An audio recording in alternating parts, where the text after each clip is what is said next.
va a ser el menor por lado. Entonces, ¿qué es el menor orlado? Vamos a hacer, y ojo, habrán tantos menores orlados como elementos haya en una matriz. ¿Cuántos elementos hay aquí?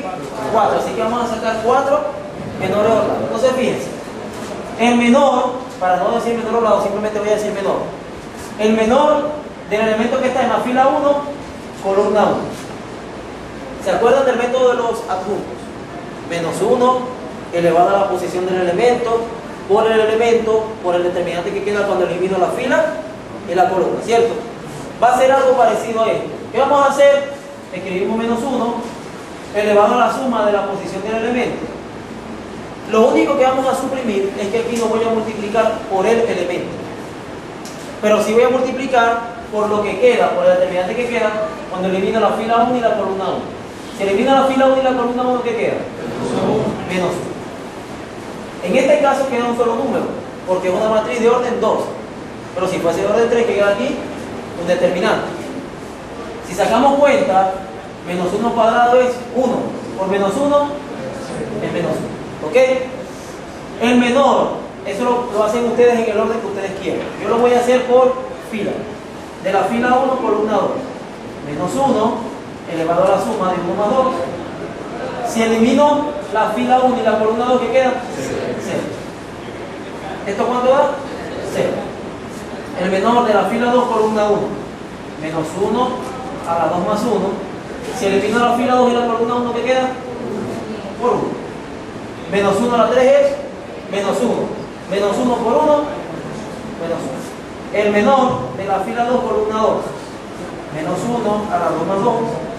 Si elimino la fila 2 y la columna 2, ¿qué queda? Por 2, ¿verdad? Menos 1 a la 4 es 1. Por 2. La matriz de los cofactores va a ser una matriz que está formada por todos los menores de la matriz. Es decir, la matriz de cofactores de, en este caso de B, ¿cierto? Y aquí escribimos de A, es de B porque el problema no nos indica así. Los cofactores de B serán el menor de la fila 1, columna 1, ¿cuánto es? Bueno, en esa posición va este número, menos 1. En la posición 1, 2, ¿qué va? En la posición 2, 1, menos 1. Y en la posición 2, 2. ¿Se entendió eso? Esta es la matriz de cofactores. Ahora, con la matriz de cofactores yo puedo hallar la matriz adjunta. Muy bien. Les decía, si tengo la matriz de cofactores, entonces puedo tener la matriz adjunta. ¿Cómo? Sacando la traspuesta de la matriz de cofactores. Entonces la matriz adjunta, en este caso de B, será igual a la traspuesta de la matriz de cofactores.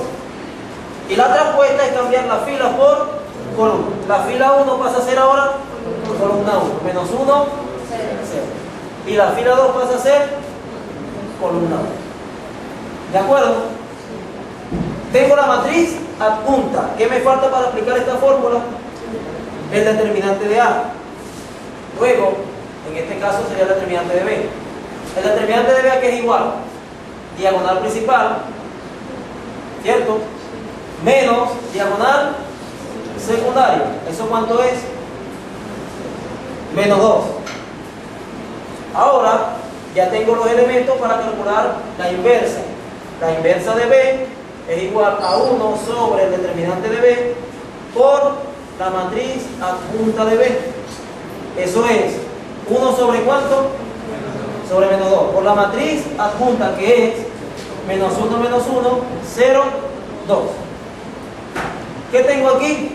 La multiplicación de una matriz por un escalar. ¿Y qué se hace? Se multiplica el escalar por todos los elementos de la matriz. Será menos 1 por menos 1 medio. Queda 1 medio, ¿cierto? Menos 1 por menos 1 medio, 1 medio.